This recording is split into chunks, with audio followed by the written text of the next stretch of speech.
నాకు చిన్న డౌట్. వచ్చిందా? నీకు డౌట్ వస్తే నేను అవుట్ రా. అవుట్ అంటే ఇంక అడగనులే.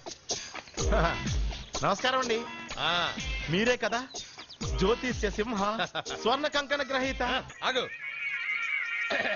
ఇప్పుడు చెప్పు. బ్రహ్మానంద పరమానందం గారు.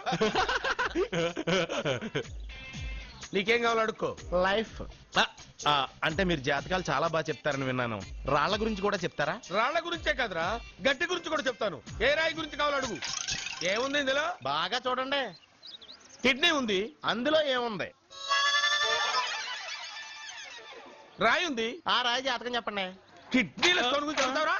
నీ జాతకం ఏమిటంటే నీ కిడ్నీలో ఉన్న రాయి బెలూన్లా ఉబ్బి నువ్వు ఢమాలో తప్పిపోతావు. అదే నీ జాతకం. వెళ్ళిపో. మరి ఆ నలుగురు జ్యోతిషులు అలా చెప్పారేంటబ్బా? ఏం చెప్పారు? ఏం చెప్పారు? ఏం చెప్పారు ఇలాగే? నేను ఎక్కడుంటే అక్కడ కనకవర్షం అని చెప్పారండి. ఓహో, ఆహా. గురుడు ఉచ్చ స్థితిలో ఉన్నాడు రా. వాళ్ళు ఇదే చెప్పారు. శుక్రుడు ఉచ్చ స్థితిలో ఉన్నాడు. సేమ్ ఇలాగే చెప్పారు. ఆహా, సూర్యుడు కూడా ఉచ్చ స్థితిలో ఉన్నాడు రా. వాళ్ళు ఏం చెప్పారు మీరు అదే చెప్తున్నారు సార్. వీడిది యోగ జాతకం. వీడు ఎక్కడుంటే అక్కడ కనకవర్షం. వీడిని నా దగ్గరే పెట్టుకోవాలి. ఆ జాతకం నాకు ఇచ్చేహాను. అరే, ఉండరా. అసలు నువ్వెవరో ఎక్కడుంటావు?